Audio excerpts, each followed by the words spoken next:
குருவே சரணம். வணக்கம். சந்தோஷம். எங்கும் நீக்கமர நிறைந்திருக்கின்ற எல்லாம் வல்ல இறையாற்றல் குரு ஆற்றலாய் தெய்வீக ஆற்றலாய் பரிபூர்ணத்தில் இருக்கின்ற பரம்பொருளான அந்த உன்னத பேராற்றலாய் எல்லோருடைய இல்லங்கள் முழுவதும் நீக்கமர நிரம்பியுள்ள கண்களுக்கு புலனாமல் இருக்கின்ற அதீதரி ஆற்றலாய் உன்னதமான இந்த இனிய நல்ல நாளிலே, முழு நிலவு நல்ல நாளிலே குரு தரிசனம் கண்டு வாழ்வில் எல்லா உயரையும் பெறுவதற்காக இறைவனரோடு அமர்ந்திருக்கின்ற அனைவருடைய உச்சி முதல் உள்ளங்கால்கள் வரை அந்த அதீத அருள் அலைகள் நன்கு நிரம்பி அது எல்லா நலத்தையும் வளத்தையும் மேன்மை உய்வை முழுமையை அளிக்கட்டும். சந்தோஷம் சந்தோஷம். இந்த நிகழ்வுரை சிறப்பாக நிகழ்ந்தேறிட எல்லாம் வல்ல அந்த பேராற்றலை நம் அகத்தே ஈர்த்து ஒரு நிமிட அமைதியோடு இந்த நிகழ்வை நாம் இனிதே துவக்குவோமாக. ஒரு நிமிட அமைதி.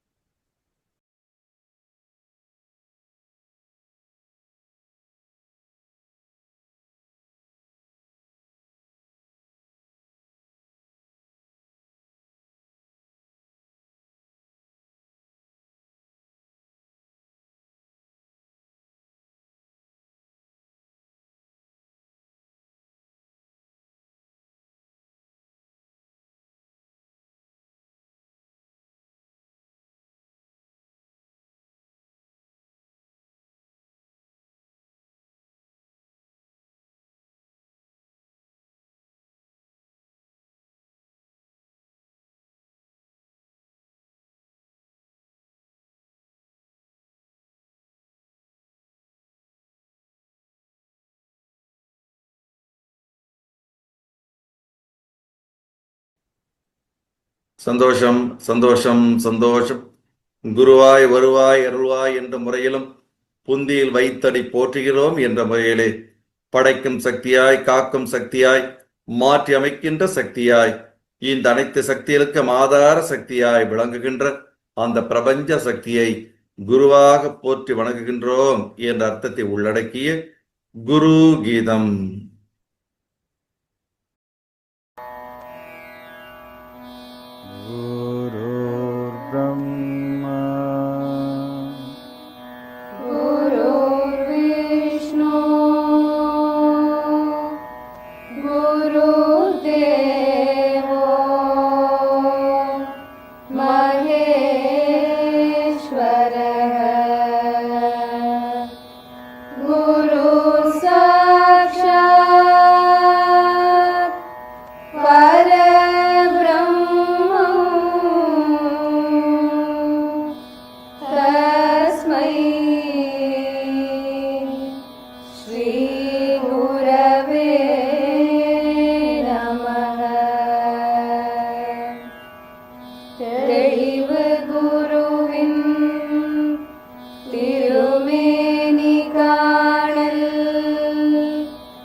தெளிவு குருவின் திருவார்த்தை கேட்டல்,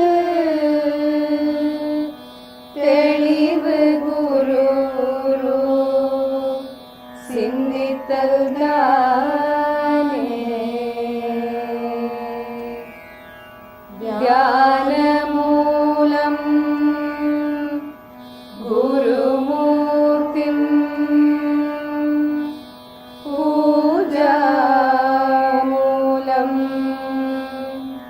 குருபதம்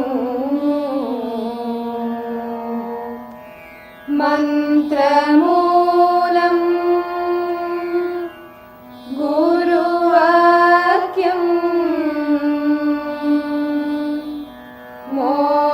மோக்ஷமூலம்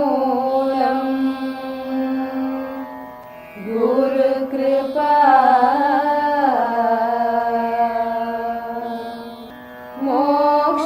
மோக்ஷமூலம் குரு கிருபா.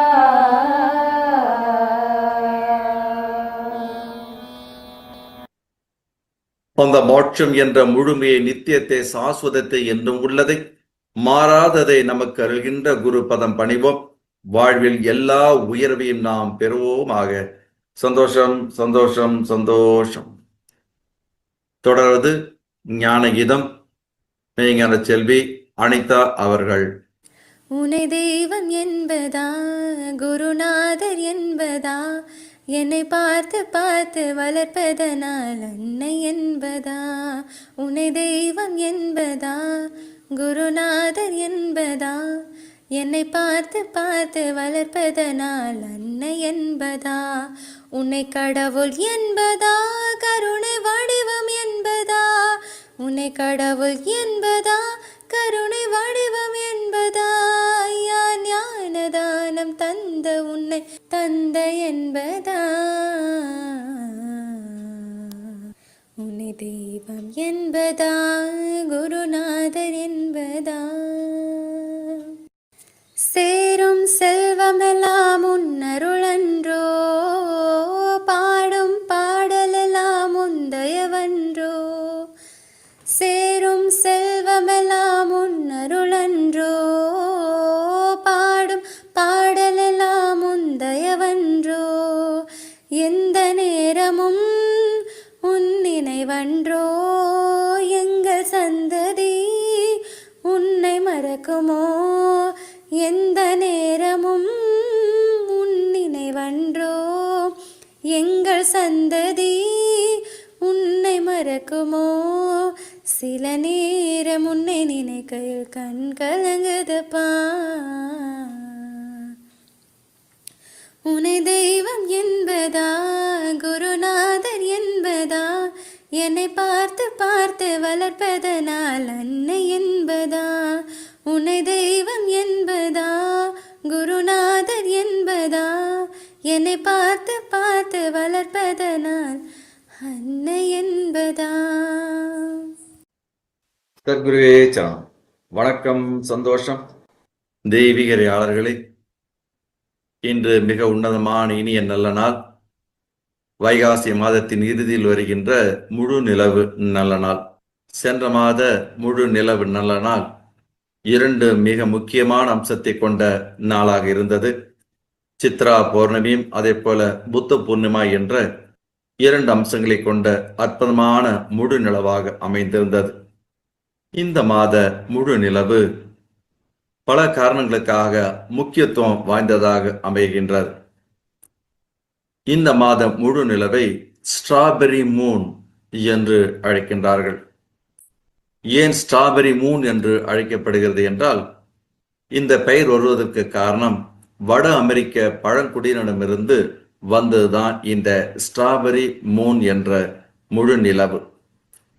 ஏனென்றால் இந்த மாதத்தில்தான் காட்டுப்பகுதியில் ஸ்ட்ராபெரிகள் அறுவடைக்கு தயாராக இருக்கின்ற நாளாக அமைகின்றது. எனவேதான் இந்த முழு நிலவை, ஜூன் மாத முழு நிலவை ஸ்ட்ராபெரி மூன் என்று அழைத்து வருகின்றார்கள்.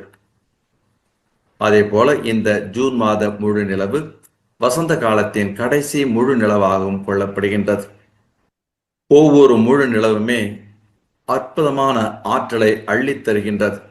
விண்ணிலிருந்து அற்புதமான சந்திரகாந்த அருள் அலைகளை மண்ணுலகிற்கு வாரி வழங்கி கொண்டிருக்கின்ற அற்புதமான நாட்கள் தான் இந்த முழு நிலவு நாட்கள்.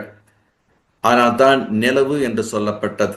நிலவுதல் உடலுக்கு சுகத்தை நிலவச் செய்கிறது, மனதிற்கு இதத்தை நிலவச் செய்கிறது, அறிவிற்கு நல்ல உகந்ததை நிலவச் செய்கிறது, ஆன்ம நிறைவுக்கான நல்ல நிலவுதலை நிலவச் செய்கின்றது. ஆனால் தான் இதை நிலவு, முழு நிலவு என்று சொல்லப்பட்டது. அப்படி மாதாந்திர சுழற்சியில் வருகின்ற ஒவ்வொரு முழு நிலவும் மகத்துவம் வாய்ந்த முழு நிலவாகத்தான் கொள்ளப்படுகின்றது. இந்த நிலவை முழு மதி என்றும் சொல்லப்படுகின்றது. நம்முடைய மதிக்கும் அந்த மதிக்கும் நெருங்கிய தொடர்பு இருக்கின்றது. அதனால்தான் இந்த முழு மதியிலிருந்து வெளிப்படுகின்ற முழுமையான அறிவு அணுக்களை ஈர்த்து கொள்கின்ற அற்புதமான வாய்ப்பை கொடுக்கின்ற நாட்கள்தான் இந்த முழுமதி நாளாய் விளங்குகின்ற முழு நிலவு நல்ல நாட்கள். ஈர்ப்பின் தன்மை அதிகரிக்கச் செய்கிறது.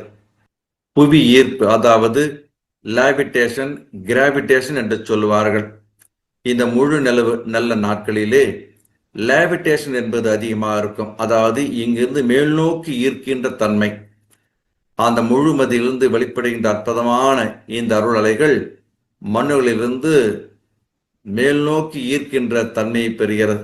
அதனால்தான் இந்த முழு நிலவு நல்ல நாட்களில் கடலில் அலைகள் மிக பெரிதாக உயர்ந்து வருவதை நம்மால் காண முடிகின்றது. அப்படி ஈர்ப்பின் தன்மை அதிகரிக்கின்ற நாட்கள் தான் இந்த முழு நிலவு நல்ல நாட்கள். அதே போல தியானத்தை மேற்கொள்பவர்கள், தியானிகள் அனைவருக்கும் ஒரு பொற்காலம்தான் இந்த முழு நிலவு நல்ல நாட்கள். மற்ற நாட்களில் தவம் இருப்பதை காட்டிலும் இந்த முழு நிலவு நல்ல நாட்களில் தவம் இருக்கும் பொழுது ஆன்ம முன்னேற்றத்தை அது பெற வழிவகை செய்கிறது. இந்த முழு நிலவு நல்ல நாட்களிலே மலை பிரதேசங்களிலே சூக்குமமாக மகான்கள், மகரிஷிகள், சித்த புருஷர்கள் உலாவி வருவார்கள். எனவேதான் அந்த நாட்களில் தவம் இருக்கும் பொழுது அந்த உயரிய அலைவரிசையோடு நம்மை இணைத்து கொள்ள ஏதுவாக அமைகிறது. அந்த விதத்தில்தான் நம்முடைய அற்புதமான தென் கையிலே அமைக்கப்பட்டிருக்கின்ற இந்த பொன் பிரணவாலயத்தின் உள்ளும் சரி, பொன் பிரணவாலயத்தின் வெளியிலும் சரி அமர்ந்து தியானிக்கும் பொழுது அற்புதமான ஆனந்த அனுபவத்தை நம்மால் பெற முடிகிறது.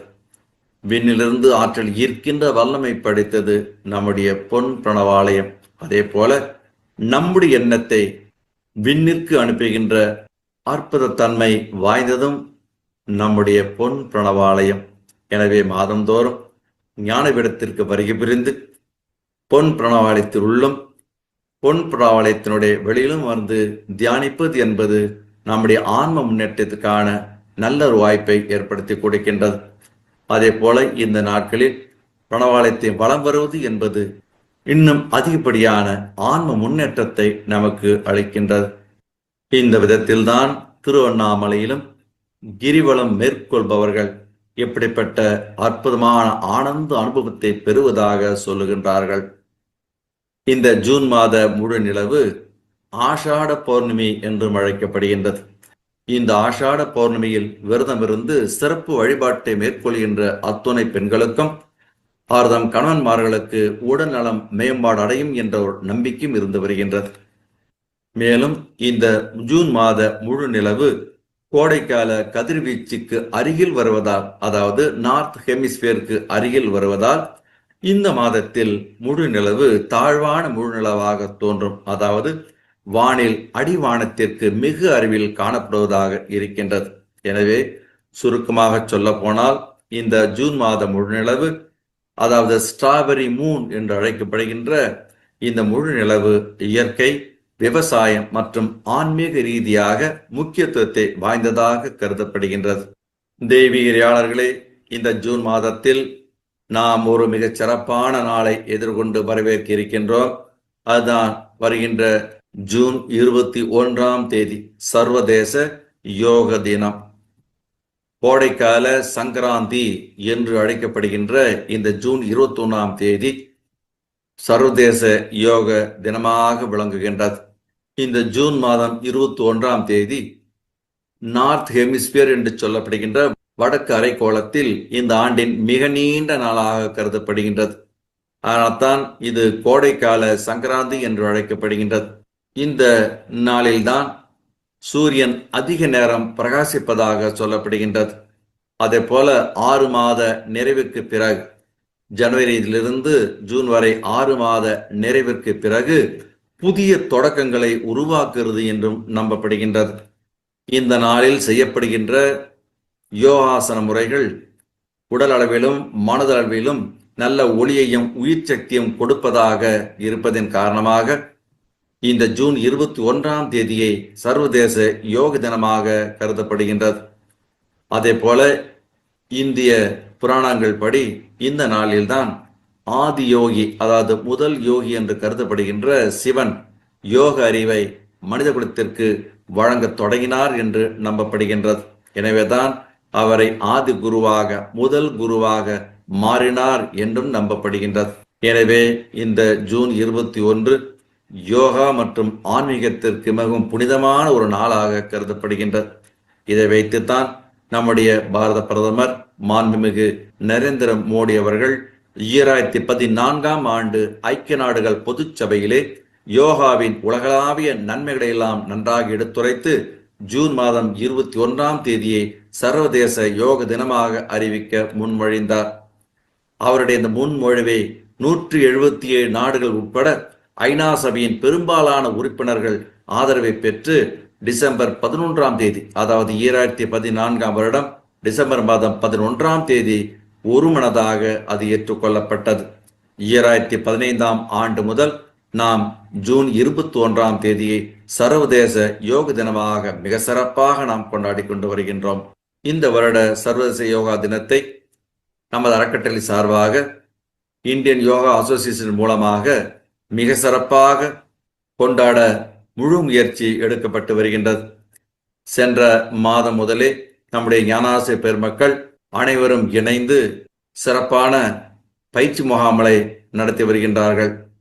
நம்முடைய ஞானபீடத்திலிருந்து இந்தியன் யோகா அசோசியேஷன் சொன்ன 10 விதமான தலைப்புகளில் இருந்து ஒவ்வொரு வாரம் ஒரு வார காலத்திற்கு மிக சிறப்பான யோக பயிற்சிகளை அளித்து வருகின்றார்கள். பயிற்சியை மேற்கொண்ட அனைவரும் சிறப்பான தன் அனுபவங்களை சொல்லி வருகின்றார்கள். இதற்காக வேண்டி அற்புதமாக செயல்படுத்தி வருகின்ற அத்துணை யோகாசிரியர் பெருமக்கள், ஞானாசிரியர் பெருமக்களுக்கு மனமார்ந்த நன்றியை, சந்தோஷத்தையும் தெரிவித்துக் கொள்கின்றோம். இந்த ஆண்டு சர்வதேச யோக தினம் வெளிநாடுகளில், முக்கியமாக இலங்கை யாழ்ப்பாணத்திலும் அமெரிக்க ஐக்கிய நாடுகளிலும் இந்திய யோகாசன சங்கத்தினுடைய அனுமதியோடு மிக சிறப்பாக இந்த ஆண்டு சர்வதேச யோகா தினம் சிறப்பாக கொண்டாடுவதற்குண்டான ஏற்பாடுகள் நடந்தேறி வருகின்றது. இந்த வருடம் சர்வதேச யோக தினம் ஜூன் மாதம் 21ஆம் தேதி ஞானபீடத்திலிருந்து ஆயுஷ் அமைச்சகம் பரிந்துரையின்படி அனைத்து யோக பயிற்சிகள் அனைத்தும் ஒளிபரப்பாக இருக்கின்றது. காலை 6:30 மணிக்கு துவங்கப்படுகின்ற இந்த நிகழ்வில் அனைவரும் பங்கு கொள்ள அன்போடு அழைக்கப்படுகின்றது. இந்த செய்தியை கேட்ட மாத்திரத்தில் அனைவரும் தங்களுடைய முன்பதிவை ஏற்படுத்திக் கொள்ளுமாறு அன்போடு கேட்டுக்கொள்ளப்படுகின்றது. ஆன்லைனில் கலந்து கொள்கின்ற அனைவருக்கும் சர்டிபிகேட் வழங்கப்பட இருக்கிறது என்ற சந்தோஷமான செய்தியும் தெரிவித்துக் கொள்கின்றோம். எனவே பெரும் திரளாக நாம் இந்த நாளிலே பங்கு கொண்டு சர்வதேச யோக தினத்தை மிக சிறப்பாக நடத்தி கொடுக்க அன்போடு வேண்டிக் கொள்ளப்படுகின்றது. இதற்காக அனைத்து வித ஏற்பாடுகளை மிக சிறப்பாக செய்து வருகின்ற நம்முடைய ஞானபீடத்தின் வெப் டீம் அனைவருக்கும் இந்த நேரத்திலே மனமார்ந்த நன்றியை, சந்தோஷத்தையும் தெரிவித்துக் கொள்கின்றோம். தெய்வீகராளர்களே, இந்த அற்புதமான இனிய நல்ல நாளிலே விண்ணில் மிதந்து கொண்டிருக்கின்ற அற்புதமான பூரண சந்திரனிலிருந்து வெளிப்பட்டு கொண்டிருக்கின்ற அறிவு அணுக்களை, சந்திரகாந்த அறிவு அணுக்களை நன்றாக ஈர்க்கின்ற நிலையில் நாம் மிக சிறப்பாக தாமையற்றி உச்சி வழியாக அருள் அலைகளை ஈர்த்து உச்சி வழியை நெற்றி, கண்டம், மார்பு, நாவி, அடிவேறு, மூலாதாரம் என்று அனைத்து உயிர் மையங்களில் நன்றாக நிரப்பி உச்சி முதல் பாதம் வரை நிரப்பி இந்த அற்புத நாளிலே தவமியற்றி எல்லாம் வல்ல அந்த பேராற்றலின் அனுகிரகத்தை நாம் முழுமையாக பெறுவோமாக. எல்லாம் வல்ல சர்க்குருவின் பரிபூர்ண அருளாசியை தவமிருந்து நாம் முழுமையாக நாம் பெறுவோமாக. நாளும் நாம் தவம் இயற்ற கடமைப்பட்டிருக்கின்றோம். தற்பொழுது ஆங்காங்கே நாம் கேள்விப்படுகின்ற நம்ப முடியாத செய்திகள், நம்ப முடியாத மரணங்கள் நாம் கேள்விப்பட்டு வருகின்றோம்.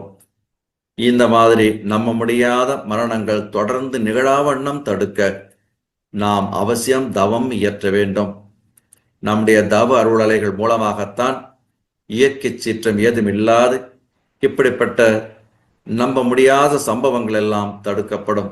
எனவே நாளும் நாம் தவமியற்றி அனைவரையும் தவம் இயற்றச் செய்வோமாக என்று சொல்லி இந்த அற்புதமான முழு நிலவு நல்ல நாளிலே ஞானபீடத்திற்கு வருகை புரிந்தும் மேலும் இணையதள வழியாக கலந்து கொண்டு சிறப்பித்துக் கொண்டிருக்கின்ற அறக்கட்டளை அறங்காவலர்கள், உலகளாவிய நிலையில் இருந்து சிறப்பித்துக் கொண்டிருக்கின்ற மெய்ஞான ஆசிரியர் பெருமக்கள், மெய்ஞான செல்வர்கள், மெய்ஞான செல்வியர்கள், மெய்யுணர்வாளர்கள், இதர ஆன்மீக அன்பர்கள் அனைவருக்கும் ஞானபீடத்தின் சார்பாக, அறக்கட்டளை சார்பாக மனமார்ந்த நன்றியும் சந்தோஷம் தெரிவித்து வருக வருக என்று வாழ்த்து வரவேற்று எம் உரையை நிறைவு செய்கின்றோம். சந்தோஷம், சந்தோஷம், சந்தோஷம். தொடர்வது இந்த முழு நிலவு நல்ல நாளை முன்னிறுத்தி உலக அமைதி தூதுவர் குருமகான் அவருடைய அருளுரை இனிதே தொடங்குகிறது. சந்தோஷம், சந்தோஷம், சந்தோஷம். ஜோதியே பரஞ்சோதியே அருள் ஜோதியே போற்றே, வள்ளலே ஞான வள்ளலே அருள் வள்ளலே போற்றே. ஜோதியே பரஞ்சோதியே அருள் ஜோதியே போற்றே, வள்ளலே ஞான வள்ளலே அருள் வள்ளலே போற்றே. கண்ணிலே உன்னை காணவே ஒளி தந்து நீ போற்றே, கருத்திலே உன்னை எந்தவே அருள் தந்தனை போற்றே.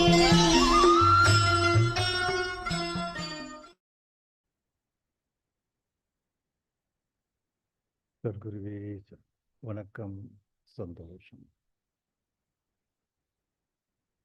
அங்கு இங்கு எங்குமாய் ஏகமாய் எல்லாமாய் நீக்கமர நிறைந்திருக்கின்ற பரிபூரணத்திலுள்ள பரம்பொருள் பரஞ்சோதி, மூலப்பொருளாய் முதல் பொருளாய் முழுமைப் பொருளாய் ஆதியாய் அந்தமாய் அளவற்றதும் எல்லையற்றதும் நிகரற்றதுமான ஆதி பரவெளியிலுள்ள பரம்பொருள் பரஞ்சோதி பேரொருளின் பெரும் கருணையினால் 10/6/2025 செவ்வாய்க்கிழமை அற்புதமான இந்த நல்ல நாளில் முழு நிலவு நாளுக்கு வருகை புரிந்து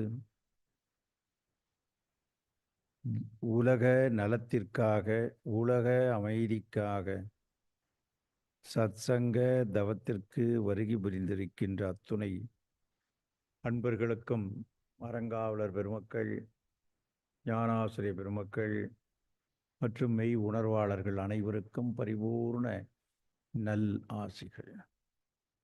குருவின் அருளால் வருகின்ற காலம் நல்ல காலமாக அமைய அருள் புரிய பரிபூர்ண நல் ஆசிகள்.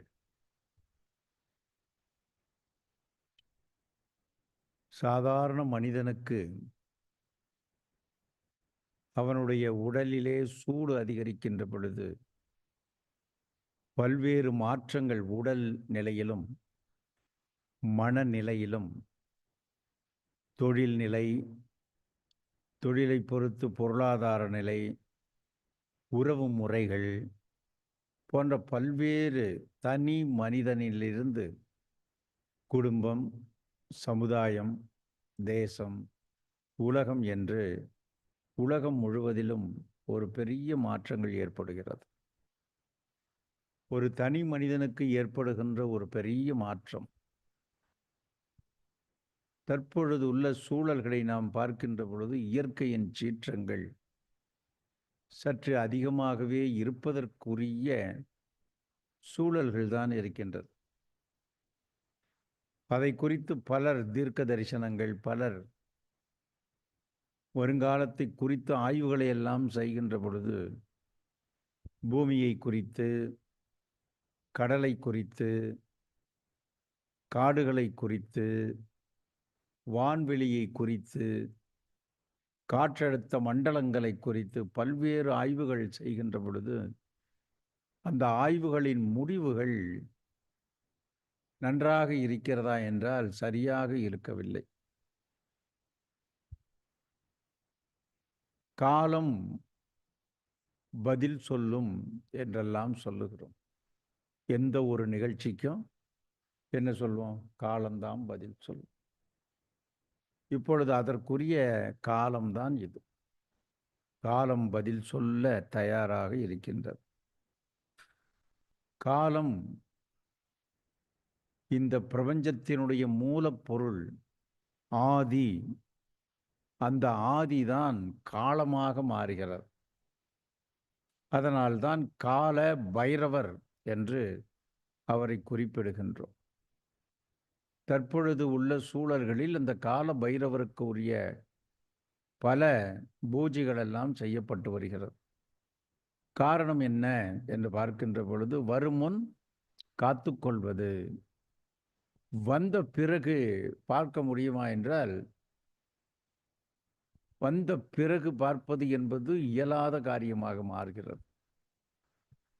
புயல் வருகிறது, வெள்ளம் வருகிறது. புயல் வருவதற்கு முன்பு அதற்கு உரிய சூழல்கள், வெள்ளம் வருவதற்கு முன்பு வெள்ள தடுப்பு சூழல்கள், வந்த பிறகு ஓர் அழிவை அது ஏற்படுத்தியே தீரும். தற்பொழுது உள்ள சூழல்களெல்லாம் பார்க்கின்ற பொழுது நமது கோள்களுக்கு அருகிலேயே பல்வேறு விதமான மாற்றங்கள், எரிகல் ஒன்று பூமியை நோக்கி வருகிறது. வருகின்ற பொழுது அது மோத வேண்டிய அவசியம் இல்லை. ஒரு உதாரணத்திற்கு, இந்த மின்காந்த அலைகள், சாதாரண உயர்களிலே செல்லுகின்ற மின்காந்த அதிர்வு அலைகள் மனிதனை அவ்வளவாக பாதிப்பதில்லை. ஒரு மிக மின் அழுத்தம் அதிகம் உள்ள ஒரு மின் கோபுரங்களிலே செல்லுகின்ற அந்த மின் அழுத்தம் அதற்கு அருகில் சென்றாலே நம்ம இழுப்பதை போன்ற ஒரு உணர்வு தோன்றும். அதைப் போல இந்த எரிகல் இந்த பூமிக்கு அருகில் வருகின்ற பொழுதே, இந்த பூமியினுடைய ஈர்ப்பின் அலைகள் அதை ஈர்க்கின்ற பொழுது இந்த பூமியில் பல்வேறு மாற்றங்கள் ஏற்படுவதற்கு வாய்ப்பாக இருக்கிறது. அது நிலத்தில் விழுந்தாலும் சரி, நீரில் விழுந்தாலும் சரி. இன்னும் சொல்லப்போனால் பல எரிகற்கள் வருகின்ற பொழுதே என்னாகிறது, இந்த காற்றிலே எரிந்து விடுகிறது. இங்கு விழுகின்ற பொழுது மிக நுண்ணியமான நிலைகளில் தான் அந்த கற்கள் படுகிறது. அதனால்தான் இப்படிப்பட்ட ஒரு நட்சத்திரங்கள் எல்லாம் பூமி ஈர்த்து கொள்ளுகின்ற பொழுது பல்வேறு மாற்றங்கள், குறிப்பாக தாவரங்களில் மாற்றங்கள் ஏற்படும். தாவரங்களில் மாற்றங்கள் என்றால், தாவரங்கள் இருக்கின்ற தன்மைகளிலிருந்து மாறுபடும். செய்து வைத்த மருந்துகள் மாறுபடும். ஆகவேதான் இந்த காலகட்டம் பல்வேறு, ஒரு உதாரணத்திற்கு நமக்கு உடலிலே ஏதேனும் ஒரு நோய் ஏற்படுகின்ற பொழுது, நோய்க்கு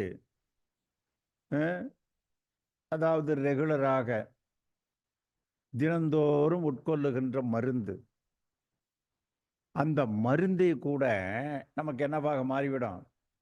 சிலர் தான் கேள்விப்படலாம், என்னாச்சுங்க உடம்புக்கு, என்னாச்சு, ஏன் இப்படி ஆச்சுன்னு கேட்குறப்ப என்ன சொல்லுவாங்க, ரெகுலராக தாங்க இந்த மாத்திரையை போட்டுக்கிட்டு இருந்தாங்க, அது என்னன்னு தெரியல, திடீர்னு இந்த மாத்திரை என்ன ஆகி போச்சு, ஒரு அலர்ஜியாக மாறிடுச்சுங்கிறோம்.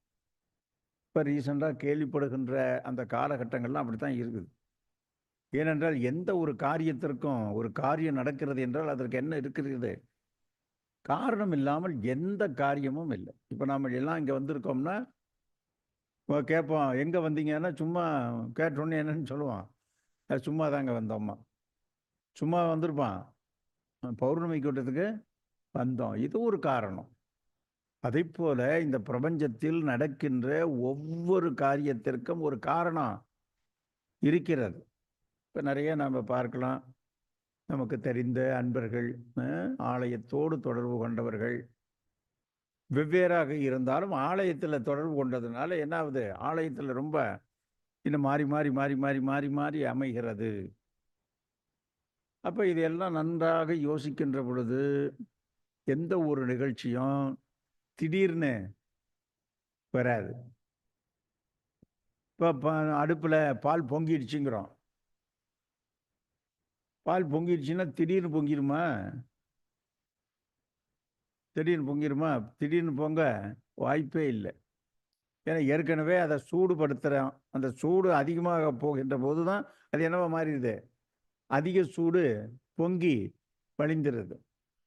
பக்கத்திலே இருந்திருந்தால் என்ன பண்ணியிருப்போம், அது பொங்கு வருகின்ற பொழுதே அதை அணைச்சிருப்போம். அப்போ எந்த ஒன்றிற்கும் என்ன உண்டு, திடீரென்று எதுவும் வருவது இல்லை. இப்போ நோயே வருதுன்னு வைங்க, இந்த நோய் வருவதற்கு திடீர்னு வந்துருச்சுங்கன்னு சொல்ல முடியுமா? அப்படின்னா இல்லை. இப்போ இப்போ வந்து நமக்கு திடீர்னு புயல் வருதுன்னு சொல்லிட முடியுமா? முடியாது. திடீர்னு காற்றழுத்த மண்டலத்தில் வந்து அழுத்தங்கள் குறைவாக போச்சு, அழுத்தமாக போச்சுன்னு சொல்ல முடியுமா? முடியாது.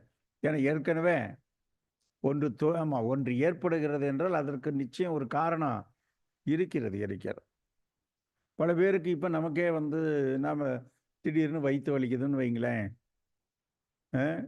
இப்போ ஒரு குழந்தை வயிற்று வலிக்குதுங்குது, அம்மாவுக்கு அப்படியா, அவங்களும் என்னென்னமோ செய்கிறாங்க, ஆனால் நீங்களே உடனே என்ன பண்ணுவோம்? அதை நிவர்த்தி செய்ய ஒரு மருத்துவரிடம் போவோம். மருத்துவரிடம் போய் சொல்கிறோம், என்ன ஆச்சு அப்படின்னா, திடீர்னு தாங்க வயிற்று வலி. அவரும் திடீர்னு நம்பிடுவாரா? இல்லை. அப்போ அவர் கேட்குறார், என்ன சாப்பிட்டீங்க, காலையில் என்ன சாப்பிட்டீங்க, மத்தியானம் என்ன சாப்பிட்டீங்க, நீங்கள் வந்து வழக்கமாக சாப்பிடுவதற்கு பதிலாக வேறு எதையாவது புதுசாக ஏதாவது சாப்பிட்டீங்களா? அல்லது செய்த வைத்த உணவு கொஞ்சம் காஞ்சி போனதா இருக்கா? இல்லையா? ஏன்னா பல காரணம் இல்லாமல் இது வராத. அதனால தான் என்ன சொன்னாங்க, நோய் நாடி நோய் முதல் நாடி. எல்லாத்துக்கும் ஒரு காரணம் வைக்கிறது, எல்லாத்துக்கும் ஒரு காரணம். இந்த காரணத்தை தெரிந்து கொண்டால் என்ன பண்ணிக்கலாம்? அந்த துக்கத்தை நீக்கிடலாம். நிறைய பேருக்கு அந்த காரணம் தெரியல. ஏன் இப்படி நடந்தது, ஏன் இப்படி நடந்தது, எப்படி நடந்தது? நான் நல்லா தான் பண்ணியிருக்கேன், பிறந்ததிலிருந்து இது வரைக்குங்க நான் ஒரு உயிருக்கு கூட என்ன பண்ணதில்லை, தீங்கு நினைச்சதே இல்லைங்க. அவங்க அம்மா சொல்லுவாங்க, அப்பா சொல்லுவார், உடன் பிறந்தவர்கள் சொல்லுவாங்க, மனைவி சொல்லுவாங்க, எல்லாம் சொல்லுவாங்க.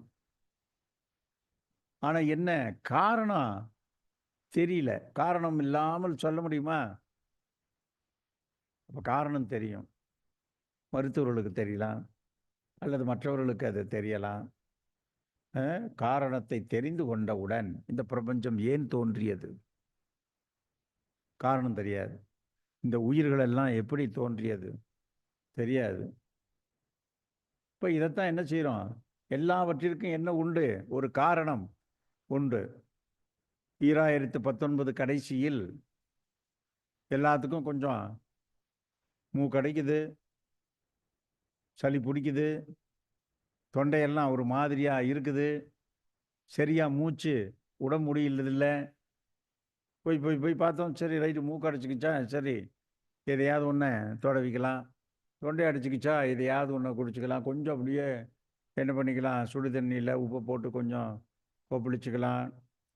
சளி பிடிச்சிக்கிச்சு, அதுக்கு ஏதாவது ஒரு மருந்தை போட்டுக்கலாம், காஃப் சிரப்பை போட்டுக்கலாம்.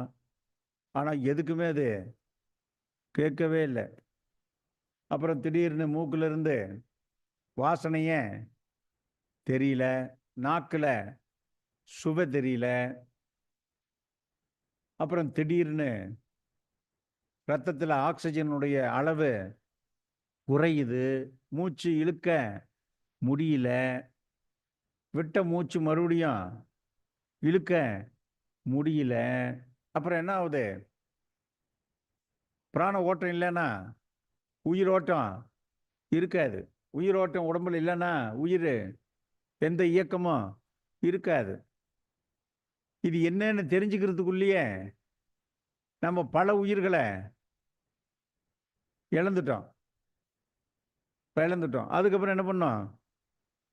இது வந்து சாதாரணமான ஒன்று அல்ல, இதுக்கு பக்கத்தில் யாரும் போகாதீங்க. இருமுனா முந்தியெல்லாம் இருமுனா அந்த அது இந்த காற்றில் என்ன பண்ணோம், அந்த ட்ராப்ஸு, வாட்டர் ட்ராப்ஸ் அப்படியே போகும், தெரியாது. ஆனால் இப்போ ரிசர்ச் பண்ணுறோம். என்ன பண்ணோம்? அப்படியே இரும்புறப்ப அந்த அந்த இரும்புலேருந்து என்ன வருது அப்படிங்கிறது எவ்வளோ தூரம் பரவுது பாருங்க. ஒரே ஒரு ட்ராப்பு அது என்ன பண்ணும்? ஒன்றே ஒன்று தான். அது இழுத்தோம்னு வைங்க, அது நமக்குள்ளே போய் அதெல்லாம் தெரியல. அதுக்கப்புறம் தான் கொஞ்சம் கொஞ்சமாக கண்டுபிடிச்சி காரணத்தை கண்டுபிடித்தோம். அப்புறம் அந்த காரணத்திற்கு, அந்த நோய்க்கு ஒரு நிவர்த்தியும் கண்டுபிடிச்சோம். அப்ப எந்த ஒரு பிரச்சனைக்கும் என்ன உண்டு? ஒரு தீர்வு இருக்கிறது. அப்ப நம்ம இத கேட்குறோம், ஒரு தவறும் செய்யாத பொழுதும் இப்படி நடந்திருக்கு. இப்ப நிறைய குழந்தைங்க கல்லூரி, இல்ல இப்போ 10th, +2 மாணவர்கள் நல்லா படிச்சிருப்பாங்க. அவர்கள் எதிர்பார்த்த மார்க்கு கிடைச்சிருக்காது. உடனே என்ன பண்றோம்?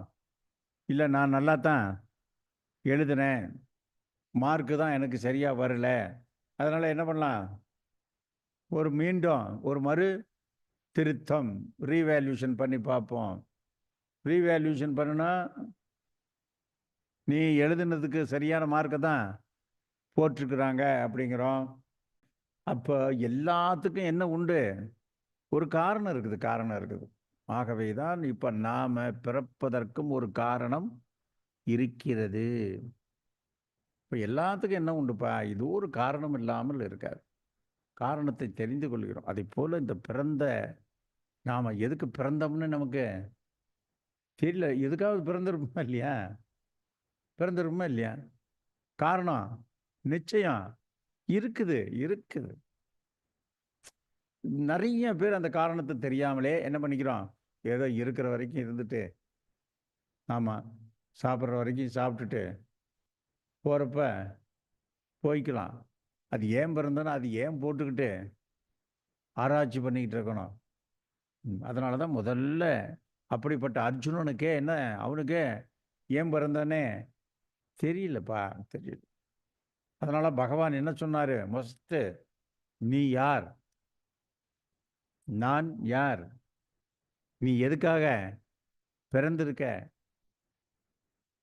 எல்லாத்துக்கும் என்ன உண்டு? ஒரு காரணம் உண்டு. நீயும் நானும் வேறு அல்ல. தோற்றத்தில் ரெண்டாக இருந்தாலும் நீ நரன், நானே நாராயணன். நீ ஜீவன், நான் சிவன். இல்லையா? நீ ஜீவ ஆத்மா, நான் பரம ஆத்மா. அப்ப முதல்ல நீ யார், நான் யார் என்பதை நீ தெரிஞ்சுக்கப்பா. தெரிஞ்சுக்கிட்டு என்ன செய்ய? தெரிஞ்ச பிறகு உன்னுடைய கடமை என்ன? ஹூ ஆம் ஐ, வாட் இஸ் மை டியூட்டி? பாருங்க, எல்லாம் கடைசியாக இந்த 2 கேள்விக்குள்ள தான் வரும். எல்லா உபநிடதங்களும் அதைத்தான் சொல்லுகிறது.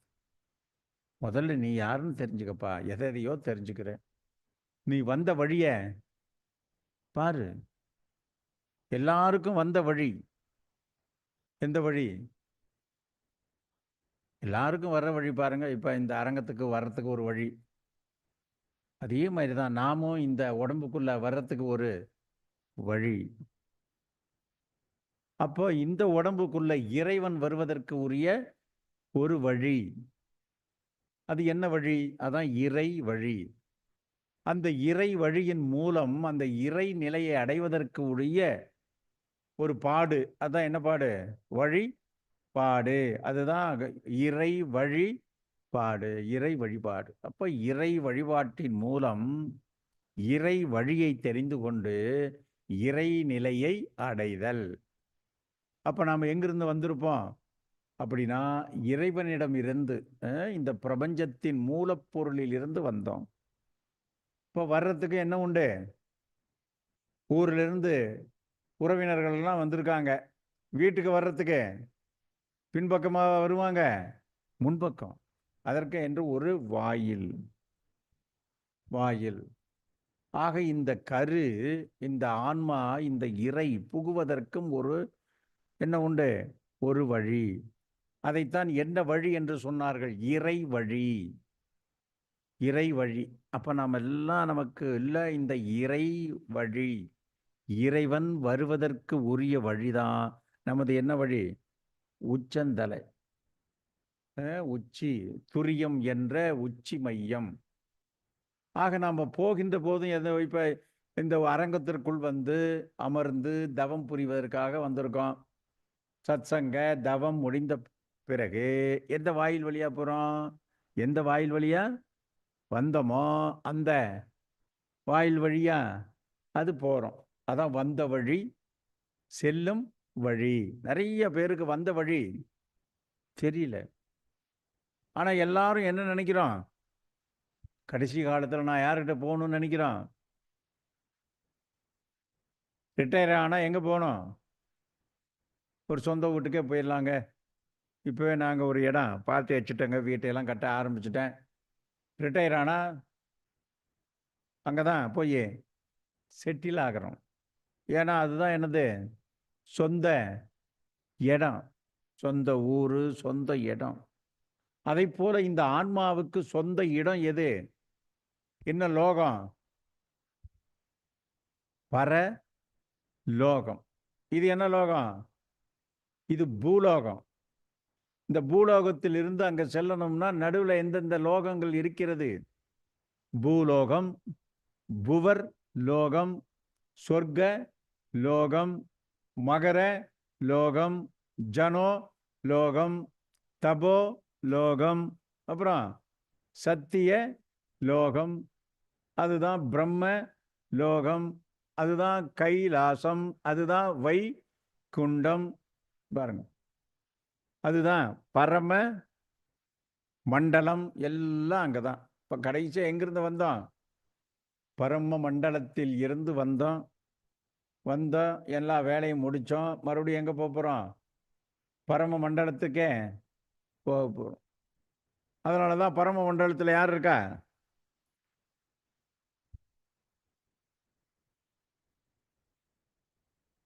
பரம மண்டலத்தில் யார் இருக்கா? பரமபிதா. பரலோகத்துல பரம சிவம். இப்ப நீங்க எங்க போகணும்னு நினைக்கிறீங்க? நாங்க எந்த லோகத்துக்கும் போகலீங்க. இருக்கிற லோகமே. ஏன்னா அங்கெல்லாம் போனா சோறு கிடைக்குமோ என்னவோ தெரியல. அதனால எங்களுக்கு சோறு கண்ட இடம்தான் சொர்க்கம். எங்களுக்கு இதே போதும். அப்ப அந்த என்ன லோகத்துக்கு போக போறோம்? அந்த லோகம் தான் என்ன லோகம்? ஆனந்த லோகம், அன்பு லோகம், அப்புறம் அமைதியான லோகம்.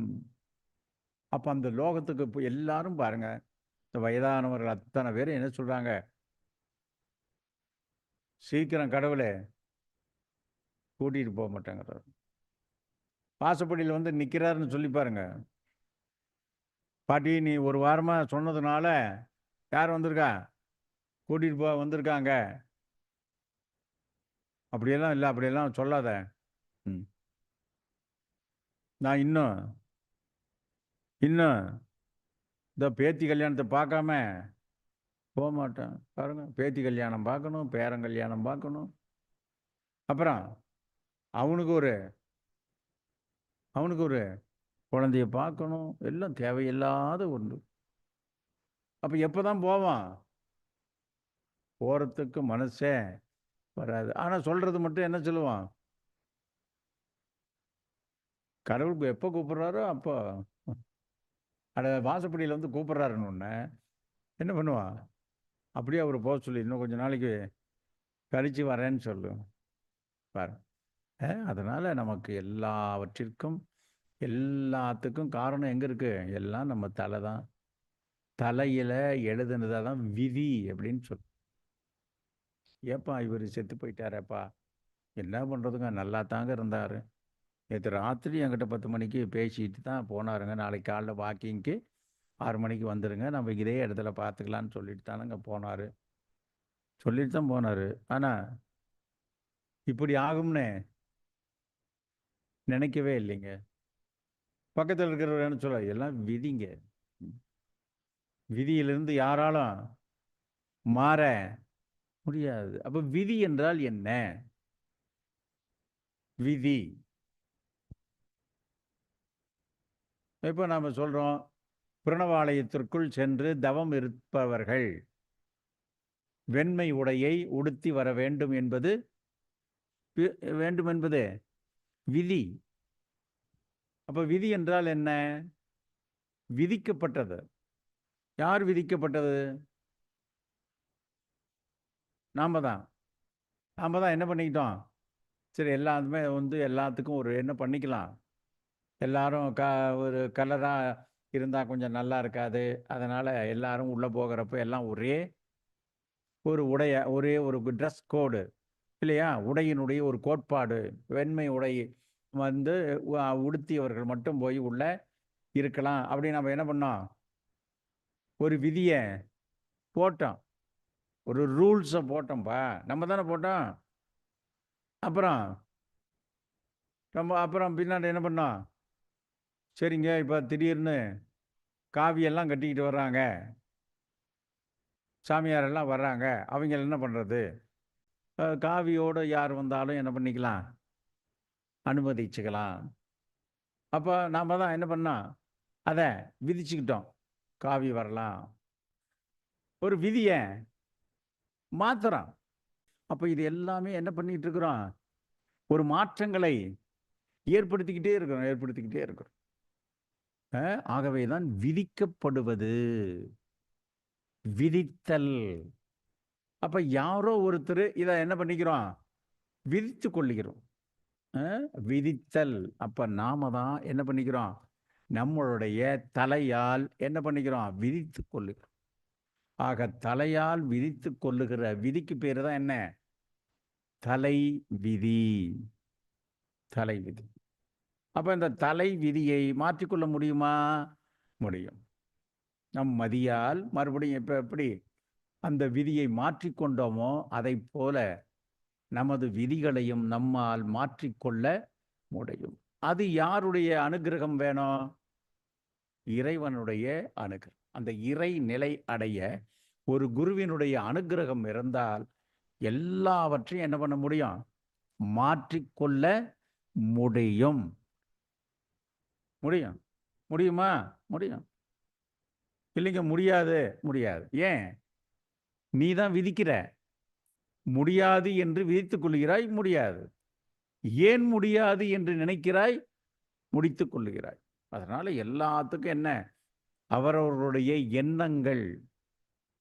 ஆகவேதான் அந்த எண்ணங்களை தூய்மைப்படுத்திக் கொள்ளுகிற பொழுது எதையும் மாற்றிக்கொள்ள முடியும்.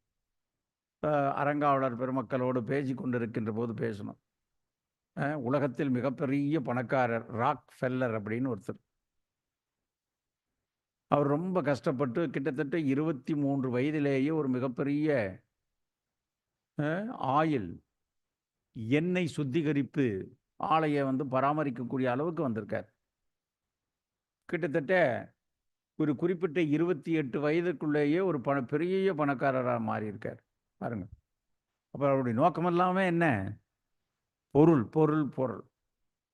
நீ எதை நினைக்கிறாயோ அதுவாகிறாய். நல்லா வந்தார். அப்புறம் ரொம்ப இப்போ பார்த்தீங்கன்னா நிறைய பேர் இப்போ என்ன ஆயிடுது அப்படின்னீங்கன்னா, எல்லாத்துக்குமே என்ன உண்டு? அளவு உண்டு. சாப்பிட்றதுக்கும் ஒரு அளவு உண்டு, வேலை செய்யறதுக்கும் ஒரு அளவு உண்டு, உண்ணுவதிலும் உறங்குவதிலும் கடமைகளை ஆற்றுவதிலும் எல்லாவற்றிலும் என்ன? ஒரு அளவு. அளவோடு வாழ்ந்தால் வளமோடு வாழலாம். அளவு அதிகமாக போச்சுன்னா நிறைய பேர் சொல்லுவாங்க பாருங்க, நான் 24 மணி நேரத்தில் 3 மணி நேரம் தாங்க தூங்குறேன், 4 மணி நேரம் தாங்க தூங்குறேன், நான் கடுமையாக உழைக்கிறேங்க, எனக்கு ஒன்றும் இல்லைங்க. ஆனால் கடைசியில் பார்த்தா அவர் என்ன? ஒரு சைக்கிளை கூட அவரால் 60 அந்த 60 என்ன பண்ண முடியல, முடிக்க முடியலப்பா. காரணம் என்ன? இதுக்கு ஓவரா இருதயத்திற்கு ஓவரா ஸ்ட்ரெயின் பண்ணியாச்சு, நுரையீரலுக்கும் அதிகமாக வேலை கொடுத்தாச்சு, உடல் உறுப்புகளுக்கு எல்லாம் அதிகமாக வேலை செஞ்சு அது என்ன ஆயிடுச்சு? குறுகிய காலத்துக்குள்ளேயே அது தன்னுடைய செயலை இழக்கக்கூடிய சூழ்நிலை வந்தது. ஆகவே தான் இந்த ராக்ஃபெல்லர் 53க்குள்ளேயே இறந்துருவாங்க. ஊருப்பட்ட பணம், உலகத்தின் மிகப்பெரிய பணக்காரர், முதல் பணக்காரர். என்ன வேணாலும் கிடைக்கும். எத்தனையோ மருத்துவர்கள், எத்தனையோ மருத்துவமனைகள் சொல்லுவாங்க, கையில் காசு இருக்குது, விதவிதமாக படுக்கை இருக்குது, ஆனால் படுக்கையில் என்ன இல்லை? தூக்கம் இல்லை. கையில் காசு இருக்குது, இதிலிருந்து அது வரைக்கும் டைனிங் டேபிளில் விதவிதமாக பரிமாறி இருக்கும், ஆனால் என்ன பண்ண முடியல? சாப்பிட முடியல. அவரால் அப்படி கஷ்டப்பட்டார். சாப்பிட முடியாது, தூங்க முடியல, ரொம்ப பாவம் சிரமப்பட்டார். மருத்துவர்களெல்லாம் சொல்லிட்டாங்க, நீங்கள் இதுக்கு மேலே இருக்க முடியாது. திடீர்னு ஒரு நாள் சிந்தனை, அவருடைய உள் உணர்வு, நாம் ஏன் இதை இப்படி செய்யக்கூடாதுன்னு ஒரு எண்ணம். என்ன வந்தது? இதுவரைக்கும் நான் இப்படி இருக்கேன். சரி, நான் மருத்துவர்கள் எல்லாம் என்ன பண்ணிட்டாங்க, ஒரு காலத்தை சொல்லியாச்சு, இனிமேல் நம்மால் வாழவும் முடியாது. படுத்த படுக்கையாகவே இருந்துட்டார். அப்புறம் பார்க்குறாரு, சரி ரைட்டு, இத்தனையும் கொடுத்த இறைவனுக்கு அப்போ தான் என்ன வருது அவருக்கு? ஒரு கிராட்டிடியூட், நன்றி உணர்வு. கடவுளுக்கு நன்றி சொல்கிறாரு. அந்த பணத்தை, அந்த புகழை சம்பாதிக்கணுங்கிற அந்த பேராசையிலேருந்து விலகி எல்லார் மேலேயும் கருணை, எல்லாத்துக்கிட்டையும் அன்பாக பேசுறது, சேவை, இதையெல்லாம் செஞ்ச உடனேயே இவருடைய உடம்புல ஒரு மிகப்பெரிய ஒரு மாற்றம். எல்லாத்துக்கும் என்ன உண்டு? உடம்புல நாடி நரம்பு அப்படின்னு சொல்லுவோம். நரம்பு மண்டலங்களில் ஏற்படுகின்ற ஒரு மாற்றம். உடனே அவருக்கு ஒரு உடம்புல ஒரு ரசாயன மாற்றம் ஏற்படுது. ஏற்பட்ட உடனே இதுவரைக்கும் இருந்த அந்த உடலினுடைய அமைப்பு அப்படியே மாறுது. அவருடைய நோய் எதிர்ப்பு திறன் அதிகரிக்குது. 53 வயசுல மரணம் என்று சொன்ன அவருக்கு உடம்புல ஒரு பெரிய மாற்றங்கள். ஒரு பழைய மாதிரி ஆகிறாரு. ஆனால் தொழில் இல்லை, கம்ப்ளீட்டாக என்ன பண்ணிட்டாரு, அதையெல்லாம் விட்டுட்டு சேவை செய்கிறது, அன்பு செய்கிறது, தன்னுடைய பணம் அத்தனையும் என்ன பண்ணிட்டாரு, அறக்கட்டளை, ராக்ஃபெல்லர் ஃபவுண்டேஷன் அப்படின்னு மிகப்பெரிய ஃபவுண்டேஷன், மருந்து, மருத்துவமனைகள் எல்லாத்துக்கும் பண்ணார். கடைசியில் மருத்துவர்கள் எல்லாம் பார்த்தாங்க, 54 போயிடுவார், 55 போயிடுவார், 56 போயிடுவார், எண்ணிக்கிட்டு இருக்கிறாங்க இவங்க. கடைசியில் என்றதை விட்டாங்க. அப்புறம் கடைசியில் வயசு பார்த்தா 93 வயசு வரைக்கும் அவர் இருந்திருக்கார். 50 எங்க, 53 அங்கே, 93 அங்கே, 40 ஆண்டு காலங்கள். அப்போ அவருக்கு என்ன அந்த வாழ்க்கையை கொடுத்துருக்கு? பணம் கொடுக்கல, பணம் கொடுக்கல. அவருக்கு என்ன கொடுத்தது? அவருடைய மனமாற்றம். அவருடைய மனமாற்றம் தான் அத்தனைக்கும் காரணம். பாருங்க, நிறைய அந்த மாதிரி செல்வம் பெற்றவர்கள் அனைவருக்குமே கடைசியில் உணர்வது என்ன? எல்லாத்தையும் வென்ற ஒரு மாவீரன். கடைசியில் என்னுடைய சவத்தில் என்னுடைய 2 கைகளையும் வெளியே வச்சு சவப்பெட்டி தூக்குங்கிறாரு. என்னடான்னு பார்த்தா, நான் எதையும் கொண்டு போகல. இதை நம்முடைய கிராமத்தில் அற்புதமாக இந்த பழமொழி சொல்லுவாங்க. என்ன? ஏப்பா, எதுக்கப்பா இப்படி ஓடி ஓடி போய் சம்பாதிக்கிட்ட?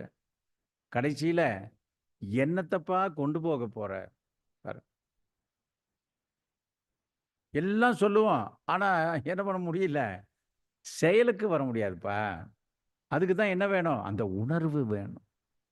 இப்போ எப்படி அந்த ராக்ஃபெல்லருக்கு நன்றி உணர்வு, மக்களின் மீது இரக்க உணர்வு, தர்ம உணர்வு, இதெல்லாம் வந்த உடனே அந்த நோய்க்கு உண்டான தன்மைகளெல்லாம் என்ன ஆயிடுச்சு? ஏன்னா நம்ம உடம்புக்குள்ளேயே என்ன இருக்குது? குணப்படுத்தும் ஆற்றல் நமக்குள்ளேயே இருக்குது. இப்போ யாரை குணப்படுத்தணும்னு நம்ம வேண்டுறோம்? இப்போ விநாயகர் கோயிலுக்கு போகிறோம். எதுக்கு போகிறோம்?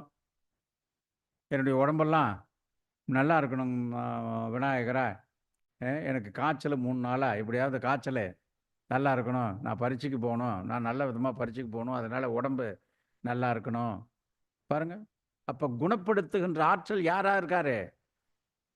கடவுள், அந்த இறை. அப்போ அந்த இறை வெளியில் இருக்குதுன்னு போய் கும்பிடுறோம். ஆனால் தன்னம்பிக்கை உடையவன் எங்க கும்பிடுறான்? அந்த இறை ஆற்றலே தனக்குள் இருக்கிறது. எல்லாம் புறத்தில் வழிபட்ட அவனுடைய மனம் தனக்குள்ளே அது இருக்கிறது என்று நினைத்து உள்நோக்கி எப்படி வணங்குறான்? நான் நன்றாக இருக்க வேண்டும், எனக்கு உடல் ஆரோக்கியமாக இருக்க வேண்டும், அப்புறம் நான் நலமாக இருப்பேன், நன்றாக படிப்பேன், பாருங்க, சுறுசுறுப்பாக இருப்பேன். முதல்ல இதெல்லாம் என்ன பண்ணிக்கிட்டோம்? விநாயக பெருமானே, நான் ரொம்ப சோம்பேறியாக இருக்கிறேன், காலையில் எந்திரிக்க முடியல, எப்படியாவது எழுப்பி விடு, அப்ப அவர் எங்க இருக்காரு? அதான் நம்பிக்கை. நம்பிக்கை. எல்லாருக்கும் ஒவ்வொரு நம்பிக்கை. எனக்கு இந்த வாட்ச் மேல நம்பிக்கை, இது எனக்கு எல்லாமே கொடுக்கும். கொடுக்குமா? இந்த வாட்சே ஒரு நாளைக்கு காணாம போச்சு, எப்படி இருக்கும்? இந்த வாட்சே தன்னைத்தானே காப்பாற்றிக்க முடியலையே, இது எங்க நம்மளை காப்பாற்றும் அப்படின்னு அறிவு வந்து, பகுத்தறிவு வந்துருச்சுன்னு வைங்க, அப்புறம் இது மேலேயே நம்பிக்கை போயிடும். அப்ப எதன் மீது நம்பிக்கை? நம்பிக்கை தான் வாழ்க்கை. இப்ப எதன் மீது வைக்கலாம்? எது மாறாதோ, எது அழியாததோ அதன் மீது நம்பிக்கை வை. அப்ப எது மாறாதது, எது அழியாதது? மாறாத பொருள், அழியாத பொருள். அந்த பொருள் தான் என்ன? மெய்ப்பொருள். அப்ப எதன் மீது நம்பிக்கை வைக்கணும்? மெய்ப்பொருளின் மீது நம்பிக்கை வை. உனது நம்பிக்கை உன்னை காப்பாற்றும். அதனாலதான் அது என்ன சொல்லுது? நம்பினோர் கெடுவதில்லை. கெட மாட்டேங்க. நம்பினோரை அது கைவிடப்படுவதும் இல்லை. எவ்வளவு நம்பிக்கை? 50%. எவ்வளவு % இருக்கணும்? 100க்கு 100. அதான் திட நம்பிக்கை, அசைக்க முடியாத நம்பிக்கை. அசைக்க முடியாத நம்பிக்கை. இங்க நம்மளுடைய பாரதத்தில், இந்த ஆசிய நாடுகளில் கணவன் மனைவி உறவுகளில் நம்பிக்கை. கணவன் மீது மனைவி நம்பிக்கை, மனைவி மீது கணவன் நம்பிக்கை. மேலை நாடுகளில் அந்த நம்பிக்கை இல்லை. அப்ப அந்த நம்பிக்கை இல்லாதனால வாழ்க்கையும் சந்தோஷமா இல்லை. இங்க அப்படி இல்லை. வாழ்க்கை என்பது என்ன? 1000 காலத்து பயிருங்கிறோம். வாழ்றதே 100 வருஷம்தான். ஆனா 1000 காலத்து பயிர் அப்படின்னு என்ன அர்த்தம்? வம்சாவளியில எல்லாம் சேர்த்து 1000 காலத்து பயிர். நீ இன்று விதைக்கப்படுகின்ற ஒவ்வொரு விதையும் வருங்காலத்தை நிர்ணயிக்கக்கூடியது. அதனாலதான் நமக்கு எல்லாத்துக்கும் என்ன வேணும்? நம்பிக்கை இருக்கா? அதனாலதான் அது என்ன நம்பிக்கை? நாங்க கடவுள் நம்பிக்கை. கடவுள் நம்பிக்கை. இப்ப விநாயகரை புறத்தில் எப்படி நம்புறோமோ, அதே விநாயக பெருமானை என்ன நம்புறோம்? மனசால நம்புறோமா இல்லையா? முதல்ல கண்ணால பார்க்கிறோம், விநாயகருடைய அகவலை காதால கேட்கிறோம், நாமளும் வாயால பாடுறோம், கையால கும்பிடுறோம், அந்த கோவிலை நோக்கி நடந்து போறோம். ஆக அதுக்கு பேர் என்ன? உடல் வழிபாடு. உடலால் வழிபடுவது. அங்க போனதுக்கு அப்புறம் எதால வழிபடுறான்? மணி அடிச்சு கற்பூரம் எல்லாம் காட்டுறப்ப எதுல வழிபடுறான்? கண்ணை மூடிக்கிறோம் இல்லையா? எல்லாத்தையும் 5 புலன்களையும் அடக்கி என்ன வழிபாடு? மனதில் வழிபாடு. மனதால தான் அதை கடவுளை வேண்டிக்கிறோம். எனக்கு என்னென்னலாம் வேணும், நீ என்னென்னலாம் கொடுக்கணும், நான் உனக்கு என்னென்னலாம் கொடுக்குறேன், நான் உனக்கு இதெல்லாம் தரேன், நீ எனக்கு சங்கத்தமிழ். 3ம் தான். 1 இல்லை 2 இல்லை. அது என்ன 3? இயல் தமிழ், இசைத்தமிழ், நாடகத்தமிழ். பாருங்க, இயல் அந்த அறிவிலிருந்து வருவது, இசை மனதிலிருந்து வருவது, நடம் உடலிலிருந்து வருவது. பாருங்க, அப்ப 3ம் யார? விநாயக பெருமான். இப்ப விநாயக பெருமான் எங்க இருக்காரு? இந்த உள்ளம் பெரும் கோயில் ஊன் உடம்பே. ஆனா இந்த உடம்புக்குள்ளேயே விநாயகர் இருக்கார். அதனாலதான் என்ன சொன்னாங்க சித்தர் பெருமக்கள்? இருக்கும் இடத்தை விட்டு இல்லாத இடம் தேடு. ஆக விநாயக பெருமானை மூலாதாரத்தில் அப்படியே நினைச்சு வணங்குறோம். அப்ப பாருங்க, அப்ப இவர் யாரு? அறிவு நிலை, ஞான நிலை. அப்ப அந்த ஞானம் எங்க இருக்கு? நமக்குள்ளேயே இருக்கிறது. ஆக அந்த ஞானத்தை பெற, அப்ப ஞானம், விஞ்ஞானம், கலைஞானம், இது என்ன ஞானம்? மெய் ஞானம். மெய்ப்பொருளை அறிகின்ற ஞானம் மெய் ஞானம். ஆத்மாவை அறிகின்ற ஞானம் ஆத்ம ஞானம். பிரம்மத்தை அறிகின்ற ஞானம் பிரம்ம ஞானம். அப்ப இந்த ஞானம்தான் உண்மையானது. ஆக மனிதன் முடிவில் எதை எடுக்கணும்? இந்த மெஞ்ஞானத்தை எடுக்கணும். பாருங்க. ஆக படிப்புக்கு என்ன உண்டு? படிச்சுக்கிட்டே இருக்கலாம். எல்கேஜிக்கு போய் சேர்ந்தோம், யூகேஜி போனோம், ஃபஸ்ட் ஸ்டாண்டர்ட், அப்புறம் எல்லாம் 5th வந்தோம், அப்புறம் 10th வந்தோம், +2 வந்தோம், அப்புறம் என்ன +2 கல்லூரிக்கு போனோம், ஒரு யூஜி அண்டர் கிராஜுவேஷனை முடித்தோம், அப்புறம் போஸ்ட் கிராஜுவேட்டை முடிச்சிட்டோம், அப்புறம் எம்ஃபில் முடித்தோம், அப்புறம் பிஹெச்டி முடிச்சிட்டோம். ஒரு 2-3 நாளைக்கு முன்னாடி ஒரு அம்மா வந்தாங்க. நான் வந்துங்க பிடிஎஃப் பண்ணலான்ட்டு இருக்கிறேனுங்க அப்படின்னு.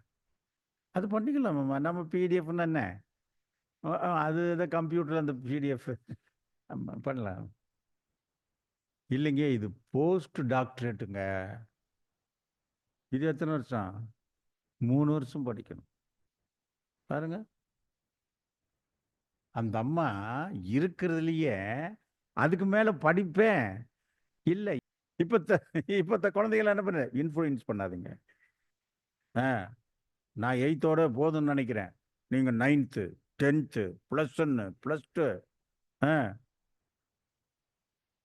என்ன நீங்கள் என்ன பண்ணாதீங்க. ஆமாம், நான் போலீஸ் ஸ்டேஷனில் போய் கம்ப்ளைண்ட் பண்ணுவேன். என்னன்னு என்ன இன்ஃப்ளூயன்ஸ் பண்ணுறாங்க, டார்ச்சர் பண்ணுறாங்க. ஆமாம், படின்னு சொல்லிட்டே போதும். என்னாச்சு?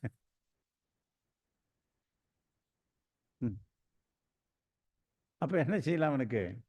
அப்போ அவனுக்கு என்ன வேணும்? அதுதான் செல்ஃப் மோட்டிவேஷன். சுயமா இப்போ நீங்கள்லாம் பணம் சம்பாதிக்கணுங்க, எப்படியாவது எதையாவது ஒன்று தொழில் ஆரம்பிங்க, புது ஆண்டர்பிரனராக மாறுங்க அப்படின்னா எத்தனை பேர் கை தூக்குவீங்க? பாரு, இந்த பக்கம் தூக்க சொல்லுங்க. போதுங்க, அது தொழில் செய்கிறவங்களுக்கு தானுங்க தொழில். தவம் செய்வாருக்கே தவம், அதை போல தொழில் செய்வாருக்கே தொழில். அதனால எங்களுக்கெல்லாம் அது வராது அப்படின்னு நாங்க முடிவு பண்ணிட்டோம். போதும். போதும். ஆனால் நல்ல ட்ரெஸ் வேணுமா? வேணும். நல்ல வீடு வேணுமா? வேணும். இதெல்லாம் சும்மா வந்துருமா? அதுக்கு என்ன வேணும்? பொருளுக்கு என்ன வேணும்? தொழிலுக்கு என்ன வேணும்? அறிவுக்கு என்ன வேணும்? கல்வி. பாருங்க, எங்க போனாலும் கடைசியா என்ன வேணும்? கல்வி. கல்வியால் மட்டும்தான் ஒரு மனிதனை என்ன பண்ண முடியும்? உயர்ந்த நிலைக்கு நாம் கொண்டு வர முடியும். அதனாலதான் அந்த கல்வியில் சிறந்த கல்வி என்ன கல்வி? அதுதான் யோக கல்வி. அந்த கல்வி என்ன செய்கிறது? தன்னைத்தான் அறிகின்ற கல்வி. அது இந்த யோக கல்விதான் புறக்கல்வியோடு அகக்கல்வியும் கொடுக்கிறது. அதனால ஃபர்ஸ்ட் என்ன கொடுக்குது? நீ யார்? நீ என்ன செய்யணும்? உன்னுடைய கடமை என்ன? தனி மனித கடமை, குடும்ப கடமை, சமுதாய கடமை. ராக்ஃபெல்லரை பத்தி சொன்னா இல்லையா, அற்புதமா சொன்னாங்க. திருப்பி கொடுத்தல். பாருங்க, ரிட்டர்ன். அதே மாதிரி தான் ராக்ஃபெல்லர் பார்த்தார். நான் இந்த தொழில் செய்து இவ்வளவு பணத்தை பெற்றேன், உலகின் மிகச்சிறந்த உலகின் பணக்காரன் என்ற பெயரை எடுத்தேன். அப்புறம்தான் சிந்திச்சாரு, இந்த மக்களுக்கு நான் என்னத்தை கொடுக்க போறேன்? பாருங்க, கொடுக்க போறேன். இது ஒரு பெரிய, இது எங்கிருந்து வருது? எல்லாம் இந்த சனாதன தர்மத்தினுடைய அடிப்படை. நீ இந்த சமுதாயத்திடமிருந்து பெற்றுக்கொண்டதை என்ன செய்ய? சமுதாயத்திற்கு திருப்பி கொடு.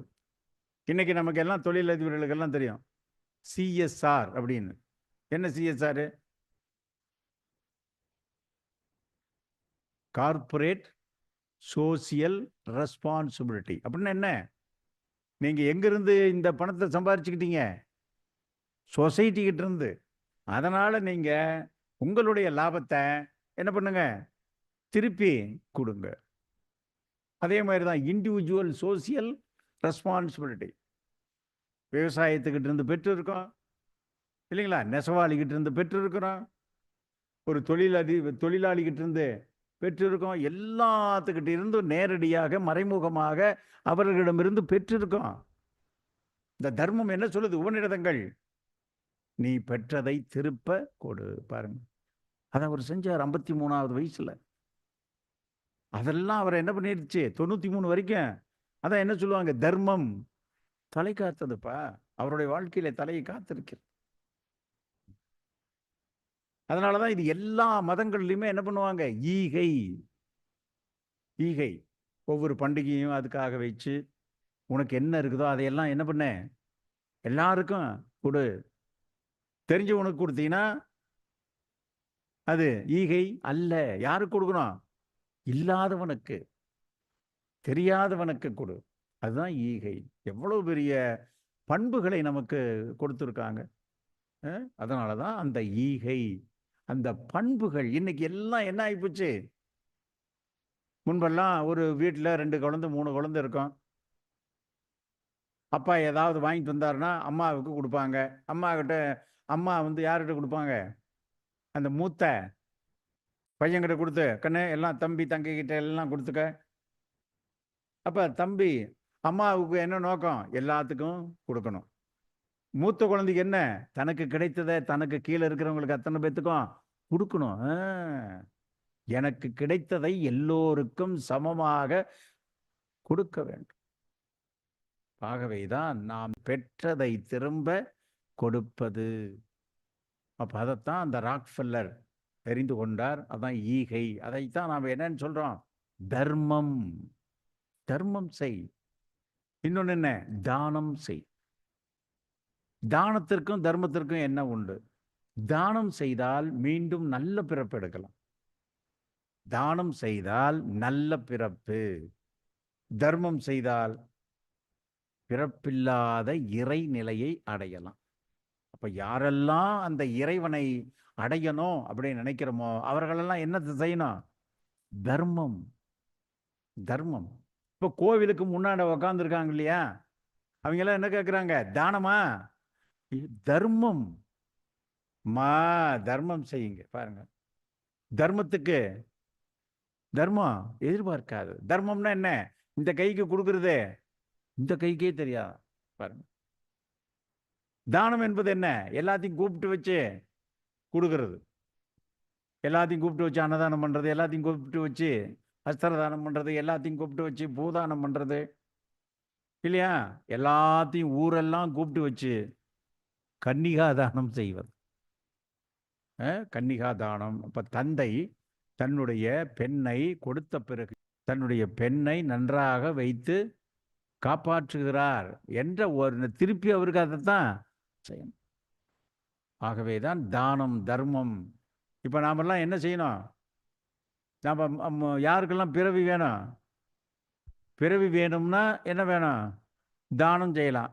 பிறவி வேண்டாம், இறைவனுடைய திருவடி மட்டுமே எனக்கு வேணும் அப்படின்னா தர்மம். அப்ப எதை செய்தாலும் தர்மம். ஆகவேதான் தானம் செய்வது கடனை கொடுப்பதை போல கடன். ஆகவேதான் அவைகளை எல்லாம் நீக்கி நாம் அற்புதமான இந்த நிலையை பெற இந்த பௌர்ணமி முழு நிலவிலே அந்த இறைவனை தன் உச்சியிலே நினைத்து இறை உணர்வு அப்படியே தியானம் செய்வோம். அப்படியே கரங்கள் கோர்த்த நிலை, இடுப்பு, முதுகு, கழுத்து, தலைப்பகுதிகளை சற்று நேர்கோட்டில் வைத்தல். தன்னலம், குடும்ப நலம், சமுதாய நலம், தேச நலம், உலக நலம் காக்க நாம் அனைவரும் ஒன்று கூடி உலகமெல்லாம் நலம் பெற வேண்டும், உலகமெல்லாம் வளம் பெற வேண்டும். எல்லாம் வல்ல இறையே, இந்த பேரழிவு வருவதற்கு முன்பே எல்லா நன்மைகளும் நடக்கட்டும். இயற்கையின் சீற்றங்கள் ஏற்படா வண்ணம் இந்த இயற்கை அமைதி பெறட்டும். இயற்கை அமைதி பெறட்டும்.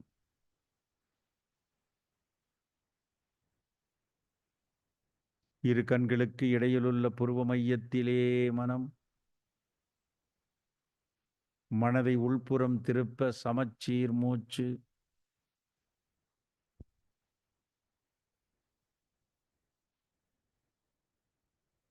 அந்த இறை ஆற்றல் பேரண்டத்தை இயக்குகின்ற அந்த பேராற்றலே சிற்றண்டம் என்ற உடலை இயக்குகின்ற ஆற்றலாய் உள்ளது.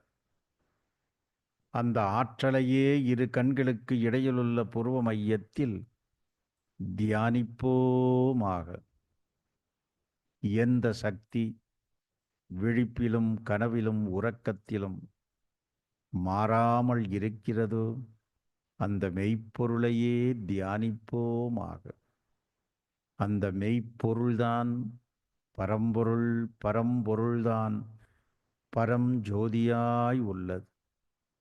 அந்த பரஞ்சோதியை புருவ மையத்திலே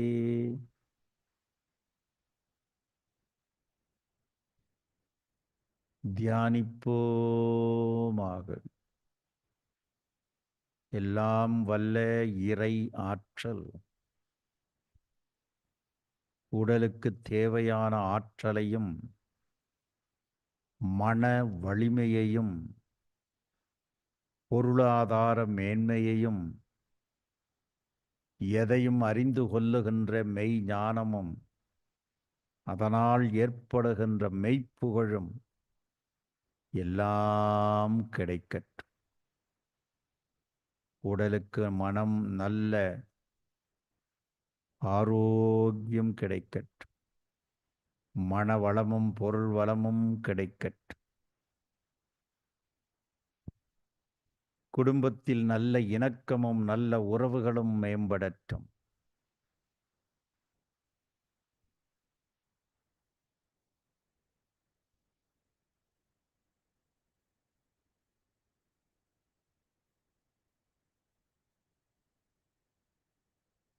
எல்லாம் வல்ல பரிபூர்ணத்தில் இருக்கின்ற பரம்பொருள் பரஞ்சோதி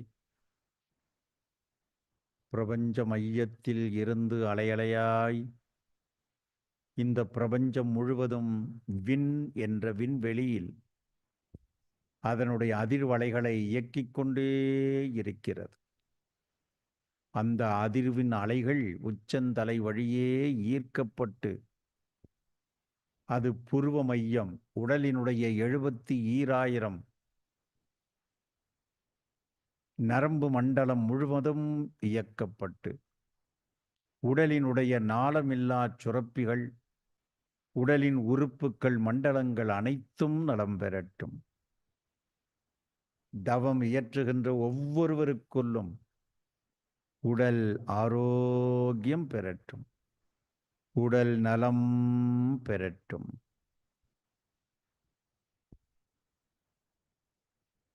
மன வளத்தை பெருக்கட்டும். பரந்த மனப்பான்மை, பரந்த மனப்பான்மை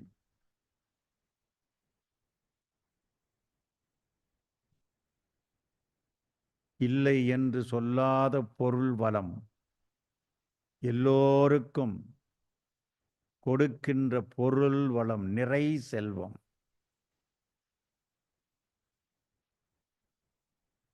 நிறை செல்வத்தால் மனம் மகிழ்வை பெறட்டும். மன நிறைவு, மைண்ட்ஃபுல்னஸ், மனம் நிறைவை பெறட்டும். மனம் நிறைவை பெறட்டும். மனம் நிறைவை பெறட்டும்.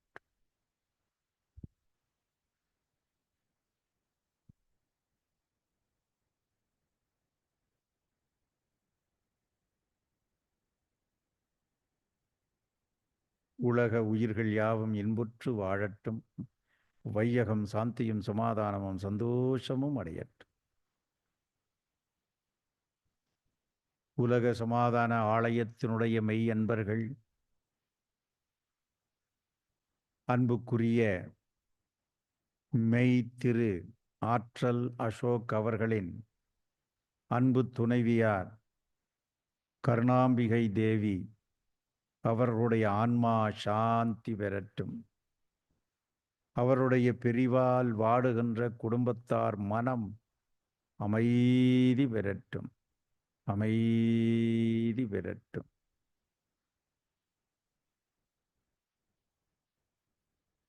ஆலயத்தினுடைய மெய்யன்பர் உடுமலைப்பேட்டை விவேகானந்தா பள்ளியினுடைய தாளாளர், அவர்களுடைய அன்பு புதல்வி காமாட்சி தேவி, அவர்களுடைய ஆன்மாவும் சாந்தி பெற,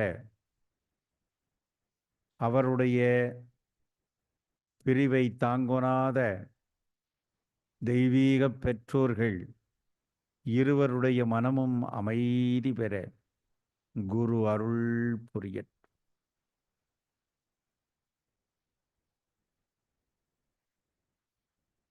தற்பொழுது ஸ்ரீ பரஞ்சோதி யோக கல்லூரியின் முன்னாள் உதவி பேராசிரியர் மெய் அன்பர் டாக்டர் பேராசிரியர் பார்த்திபன் அவர்கள் மாலை அவருக்கு இருதய அறுவை சிகிச்சை நடைபெறுகின்ற தருணத்தில் அவருடைய உயிர் ஆற்றல் அந்த உடலை விட்டு பிரிந்தது. பார்த்திபன் என்ற அந்த ஆன்மா சாந்தி பெறட்டும். அவருடைய அன்புக்குரிய துணைவியார் மனமும்,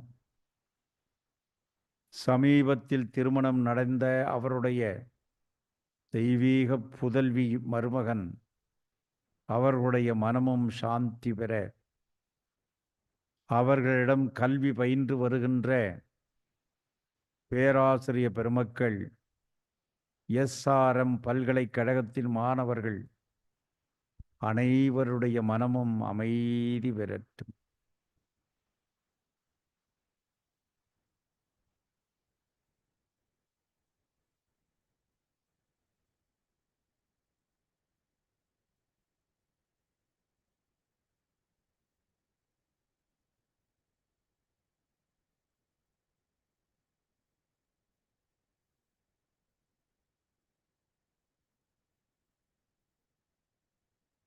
உலகை வாழ்த்துவோம். கரங்கள் இரண்டு வணக்கமுத்திரை. வளர்க மெஞ்ஞானம், வாழ்க சமாதானம்.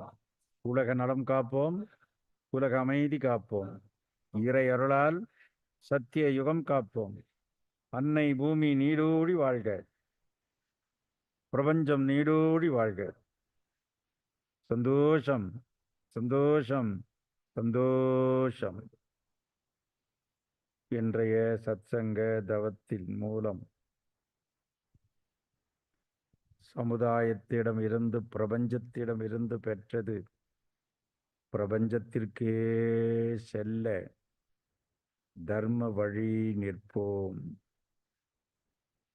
நமக்கு கிடைத்த அனைத்தும் எல்லோருக்கும் கிடைக்க நல் வழி காட்டுவோம். தானும் வாழ்ந்து எல்லோரையும் வாழ்த்துகின்ற சர்வ சக்தி சித்தி யஜ்ஞத்தை இயற்றி எல்லோரையும் நலம் பெறச் செய்வேன் என்ற சங்கல்பத்தோடு இந்த பௌர்ணமி கூட்டம் நிறைவு பெறட்டும்.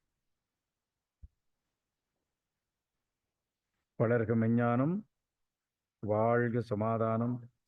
உலக நலம் காப்போம், உலக அமைதி காப்போம். இறை அருளால் சத்திய யுகம் காப்போம். அன்னை பூமி நீடோடி வாழ்க, பிரபஞ்சம் நீடோடி வாழ்க. சந்தோஷம், சந்தோஷம், சந்தோஷம். கரங்கள் இரண்டும் முழங்கால் மீது வைத்து மூச்சு விட்டு கொண்டு குனிந்து சர்க்குருவே சரணமென்று மேல் நோக்கி வருதல். கரங்களை சப்தமின்றி 6 முறை தைத்தல். 1 2 3 4 5 6 கண்களில் ஊற்றுதல். மீண்டும் ஒரு முறை 1 2 3 4 5 6 கண்களில் ஊற்றி கரங்களை பார்த்தல். பிரபஞ்ச மையத்தோடு இணைத்து உச்சி, நெற்றி, கண்டம், மார்பு, நாபி, அடிவயிறு மூலம் இடுப்பு, தொடைகள், முழங்கால், பாதம், பின்பக்க மூளை, முன்பக்க மூளை, கண்கள், காதுகள், மூக்கு, கன்னம், வாய், தோள்பட்டை, முழங்கை, மணிக்கட்டு, கரங்கள் முழுவதும் பரவும். நலமாய், வளமாய், மகிழ்வாய், நிறைவாய், நீடோடி வாழ்க. ரொம்ப சந்தோஷம். அடுத்த முழு நிலவு மிக முக்கியமான முழு நிலவு, ஜூலை மாதம் வருகின்ற முழு நிலவு இதே 10ஆம் தேதி குருவாரத்தில் வருகின்ற முழு நிலவு வியாச பௌர்ணமி என்று சொல்லுகின்ற குரு பூர்ணிமா நல்ல நாள். எனவே அனைவரும் அடுத்த அந்த குரு பூர்ணிமாவை மிக சிறப்பாக கலந்து கொண்டு குருவின் மகத்துவத்தினால் மிக சிறப்பாக நாம் பெறுவோமாக. அதே போல் வருகின்ற 21ஆம் தேதி சர்வதேச யோக தினம்.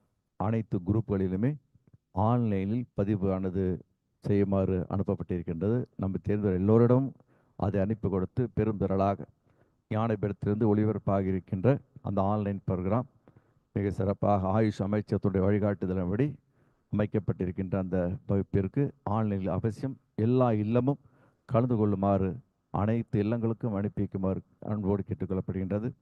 அதே போன்று வருகின்ற கல்வியாண்டிற்கு ஸ்ரீ பரஞ்சோதி யோக கல்லூரிக்கு பிஎஸ்சி மற்றும் எம்எஸ்சி வகுப்புகளுக்கான மாணவர் சேர்க்கை நடைபெற்று வருகின்றது. +2 தேர்வு முடிந்து அடுத்து நாம் என்ன செய்யணும் என்று எண்ணிக்கொண்டிருக்கின்ற அந்த மாணவ செல்வங்களுக்கு அற்புதமான சிறந்த ஒரு கல்லூரியாக விளங்கி கொண்டிருக்கின்ற தமிழகத்திலே மிகச்சிறந்த யோகா கல்லூரி நம்முடைய யோகா கல்லூரி. எனவே இந்த யோகா கல்லூரியில் பிஎஸ்சி மற்றும் எம்எஸ்சிக்கு பிஎஸ்சி 30 மாணவ மாணவிகளும் அதே போன்று எம்எஸ்சிக்கு 20 மாணவ செல்வங்களை சேர்ப்பித்துக் கொடுக்குமாறு அன்போடு கேட்டுக்கொள்ளப்படுகின்றது. அற்புதமான யோகாக்களை நன்றாக வெளிப்படுத்துவோமாக. சந்தோஷம், சந்தோஷம், சந்தோஷம்.